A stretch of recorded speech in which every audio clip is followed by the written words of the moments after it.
balance there, you know? Yeah. I mean, that's what we're all striving for. You know, Yeah. funny enough, speaking of Day of Bounces, because we're going to get Yeah. to this too. What's your key? You mentioned that like getting good players and stuff, but you know, we even get into mixed bus stuff. But how are you able to get things out quickly and sounding good and sounding Yeah. loud? What's your kind of process there? Practice. Just doing a lot of songs and Yeah. producing a lot of songs. You know, it's funny, over COVID, I did this thing when I'd be like, okay, I have 20 minutes to make a song. I have 20 minutes to make a dope sounding track. Like, how fast can I do this, right? You know what I mean? Right. Because my bread and butter used to be some hip hop stuff. So during COVID, I went back to selling beats online instead of like having to work a side job. I was like, oh, I'm just gonna sell beats again online, and that's like you pump those out like 3-4 a day, right? You know. Yeah.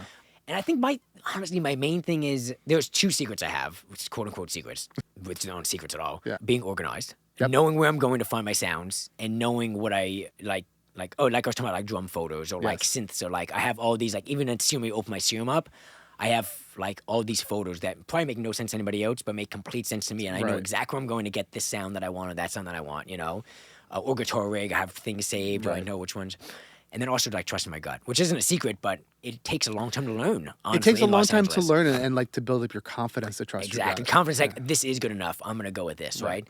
And then, dude, I'm always willing to revisit things after that of if we course. need to, blah, blah. But you'd be surprised how many songs are just, oh, that was what I did that day. Maybe they recut a vocal, or maybe I added one other thing. You know, like that Sam Short song. I remember I woke up the next morning and I'm like, it's going to mix today, but it needs a high-end plucky, like, synth. So I just Right. went down at 9 a.m., did it, sent to the mix engineer. Okay, now it's done. You know what I mean? You know, just like I had perspective for 2 I'm seconds. literally about to do the same thing with like a Rosie Darling song. Really? That it's like I kind of hear like a string thing that I want to put in last minute. Yeah, because I'm yeah, like yeah. I was supposed to send it to mix yesterday. I'm like, Right. let me Yeah, they were already set mixing this it. And I'm like, Yeah. wait, I have this one part that Yeah. just a high end. I listened to it with fresh ears because it was Yeah. so fast, that Yeah. process. There's like frequency that needs to be filled. Sorry. But those are like my 2 things I work fast on is like I can trust my gut and I know I'm going to trust my gut. Yeah. You know? I mean, that's what, and then after that, it's just being efficient with arrangement and structure. I'm not afraid to ask nobody should, but I'm not afraid to ask the room, which would you like better? Do we like a down hook? Do we like up hook? Right. Where are we going? Where do you hear this going? Like, what's serving your melody the best here, you feel like? What are you hearing in your head? I think like open communication in the studio really helps. That I think some people, I don't think they're scared to have, but maybe a little timid. It's like, oh, if I do that, maybe I don't look as confident as a producer or whatever. Actually, I think you look more confident. Right. Because you're willing to like, oh, I can do whatever you're saying. Just tell me what you're thinking here. Right. Do you like this? Let's. I always call it like play. Yeah. Like let's play, because I don't like.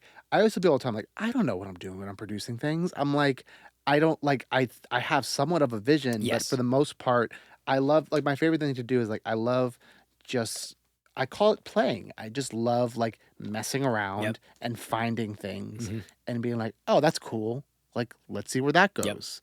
And then like once the vision comes to fruition, then it's like, okay, now I know exactly where to take it. But Exactly. those beginning things, I was like, I don't fucking know what I'm doing. Like, Yeah, I have no clue. I pulled up the sound, I played a riff, like, Yeah. It- You it should was just a stumbling song. upon things as you're going, you know? Like Yeah. some days I figure it out really fast, and some days 5 o'clock I'm like, oh, this is what it's supposed to be. Yes. And then I can do the whole thing in an hour because Yes. like all the things are there. I just have to mute them things out and move some stuff around, and all of a Yes. sudden it's the song. You know, it's funny how it happens sometimes. Yeah, no, because you know it's a never ending battle. You know, even speaking of Day of Bounces, like, and if you feel comfortable talking about this, Day of Bounces, like mix bus. How heavy do you rely on a mix bus? Pretty heavy. Yeah, Yeah. most of my producer friends, there's a joke that like Joe has the biggest mix bus.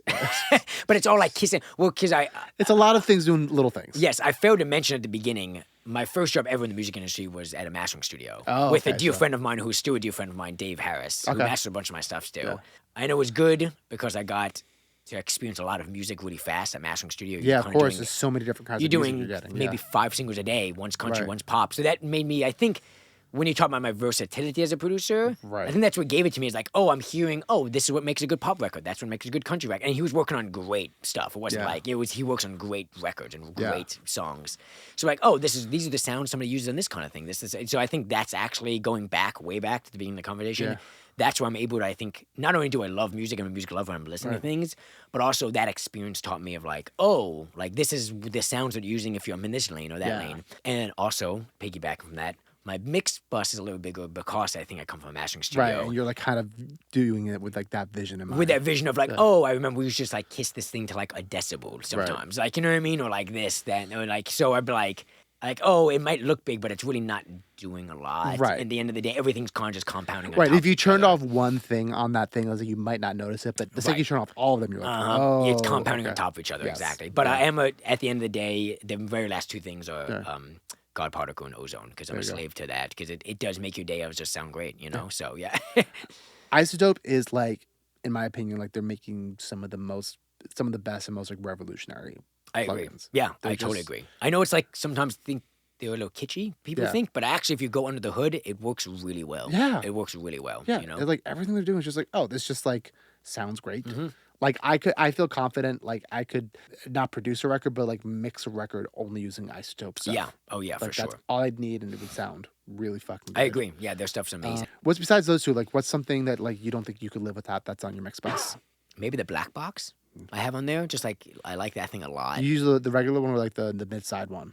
The regular one. Yeah. Yeah. Midside's cool too. Yeah, though. that's but, cool. It's like- that and I'm trying to think of the other thing. Oh, the Manly, the UAD, the Manly Oh, yeah. UAD one is really nice too. I use that. I used to use that, then I went off it, and like someone else told me like you should. You know what's funny? I should took it off for a while. Yeah. And then I put it back on. I'm like, oh yeah, I do like how this Yeah, sounds. I'm it's gonna like keep it does a on. thing. It's like it's just shaping it in a unique It is, way. yeah. And I have one that's just called like Joe Pepe Mix Bus Yeah, Store. You know there what I you go. mean? So it's like I kind of just dial it into where I like it. So I have a lot of that kind of stuff, especially for the day of. So it's like, oh, I know this sounds good. I don't have to mess with it too much. I'm gonna save this. You know what I mean?